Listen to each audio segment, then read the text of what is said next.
చలికాలంలో వచ్చే చీకటీగలు వీటి కోసం ఒక రెమెడీ. ఒక ప్లాస్టిక్ డబ్బా తీసుకోండి, దాంట్లో కొద్దిగా వాటర్ పోయండి. పోసిన తర్వాత దీంట్లోకి వైట్ వెనిగర్ వేస్తున్నాను, నా దగ్గర అదే ఉంది. లేదంటే యాపిల్ సీడర్ వెనిగర్ అయినా వేసుకోవచ్చు. దీంట్లో కాఫీ పౌడర్ కొద్దిగా వేయాలి. వేస్తే అవి బాగా అట్రాక్ట్ అవుతాయి కాఫీ పొడి వాసనకి, అందుకని కొంచెం కాఫీ పొడి వేస్తున్నాను. ఆ తర్వాత మీ దగ్గర బనానా పీల్ ఉంటే బనానా పీల్ వేసుకోవచ్చు, అంటే అరటిపండు తొక్క. లేదా ఇలా మగ్గిపోయిన అరటిపండు ఉంటే అదైనా వేసుకోవచ్చు. వేసిన తర్వాత దీని మీద ఒక ప్లాస్టిక్ కవర్తో దీన్ని కవర్ చేయాలి.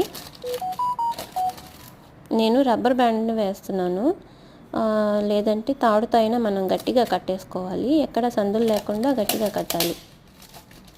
ఆ పురుగులు మళ్ళీ బయటికి రాకుండా మనం అలా గట్టిగా వాటిని కవర్ని కట్టేయాలి. తర్వాత నేను ఫోర్క్తో హోల్స్ పెడుతున్నాను. టూత్ పిక్తో అయినా హోల్స్ పెట్టచ్చు, ఎందుకంటే ఆ ఫ్లైస్ అనేటివి లోపలికి వెళ్తాయి. మళ్ళీ బయటికి రాకుండా ఉండాలంటే చిన్న చిన్నవి పెట్టాలి, హోల్స్ పెద్ద హోల్స్ పెట్టకూడదు.